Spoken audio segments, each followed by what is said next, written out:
Whoa, it's the Illusion, reporting from somewhere on Spaceship Earth. I'm in front of Malibu's preferred surf shop, Drill. I'm here with surfing legend Angie Reno. I just knocked his sunglasses into outer space, dude. You can retrieve those. Oh, thanks.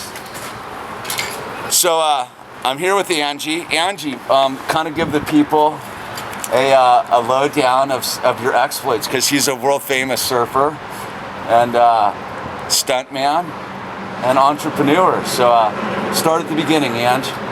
Well, meeting you, Hamy, was the highlight of my life. When I first met you, Hamy, I realized here's somebody that's different. Here's somebody that's not like the rest of them. There's a guy with soul. There's a guy that cares about the small guy, the little guy. Here, it's Hamy. And I always love you, Hamy, for understanding people when they're down on their luck. Love you too, Ange. Ange back in the day used to look out for me at the beach when I was a little grom. But now I'm gonna have you look out for me. We're looking out for each other, man. I'm gonna get the front, you get the back, okay, Hamy? Yes. So, just for the record, you jumped the General Lee in the Dukes of Hazards. That's right. So any of you can go Google Dukes of Hazards, and when you see the General Lee jumping, he's the pilot. And you're pretty famous for your exploits on the North Shore by yourself, switch stance, third reef pipe, right? That's right, Amy. I think my highlight of my life is when I doubled Boss Hog on Dukes. Not to jump in the General Lee so much, but I was Boss Hog's horrible stunt double for 6 years on this show, and that character is very well known. Boss Hog. Boss Hog, yeah, everyone knows who Boss Hog is. So you were a stunt double. Right. Nice. Now, this is my surfboard company, High Surf Patrol. High Surf Patrol. You got a website link, Ange? Not yet. We're working on it. You guys got to get yourself a High Surf Patrol shirt. They're pretty bitchin'. So, Ange. Call Hamy. They can get a hold of you, Hamy. Yeah, they can get a hold of me, and I'll get a hold of you, and we'll get something in the mail to them. Some hats. Yeah. Surf Patrol hats. You become a Surf Patrol Power Ranger. So, dude, come on, get back. Everyone wants to know a little bit about the pipeline exploits. We just got to do a little time machine, man. So how was it being a pioneer out at the pipe by yourself? Very scary, Hamy, very scary, but I knew I had to do it. Being a young kid from the San Fernando Valley, I knew I had to paddle out there and make something of myself, whereas back to the valley I went. So I knew I had to do something tangible out there and ride a bigger wave than anybody else, sit farther out than anybody else, and go out on days that nobody else would go out on. I knew the photographers would take pictures of me when I went out on these days that nobody else would go out on, and ride waves that basically you had to be towed into back then, but I paddled into them. Yeah, pretty heavy duty. So you were doing a switch stance. Switch stance with a bigger board. That's how I was able to do it. I had a bigger board. I started from way out there. Instead of a jet ski paddling me in or towing me in from the backside of these giant swells, I would paddle into them. By yourself? By myself. No one in the water? No one paddling, no one around me.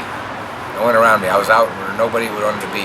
And this was in the early 70s, correct? All through the 70s, at Sunset and at Pipe. Catching rogue waves, sitting way out waiting for the set, not only the set wave, but the rogue wave that came in every once in a while was bigger than the rest of them, that everybody was out of position for. Yeah. No one was going for this. Yeah, everybody was sitting inside waiting for the waves that came all the time. They were groveling. Yeah, and I sat by myself way out there. A few guys tried to follow me way out there and do what I did, but I told them to go back inside. Yeah. So that set you apart. Right. In your time. Right, fading from way out there.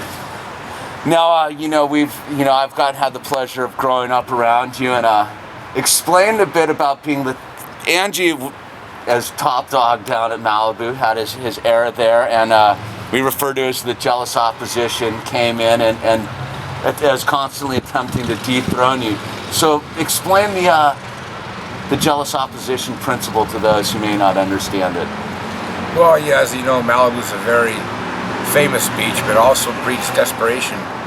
People try to come there and see basically what's in it for me. We have a sign in Malibu, it's called Malibu, what's in it for me. People come looking for a perk, and they just sit around looking around. They don't see nothing. They don't see nothing they're liking. they'll either call 911 or they'll call the police directly. Yeah, and you've been directly sabotaged by the jealous opposition, to say the least, right? Yeah. Well, how do you deal with people directly sabotaging your life and your lifestyle? Well, that's a good question, Hammy. You know, I watched other surfers in other beach towns how famous they were, and how their home beach town celebrated them, how they were celebrities in their beach town for being the top surfer in all these beach towns. But I realized Malibu, if you become the top surfer in Malibu, you're going to end up in jail. Because what happens is people get intimidated by the fact that you've risen above the rest of them and you did something the rest of them did not. Instead of celebrating it in Malibu, the people that are, I call the bottom feeders, get jealous. They just they become your worst enemy, and I've had nothing but bad luck with it. Yeah. So being top in your field isn't all it's cracked up to be. No, there's a downside to it. There's a downside to it, you know. The only thing you can do is stay stoned, you know, smoke a lot of weed and relax, because there's a lot of people who don't smoke weed that are cracking. And these people are dangerous.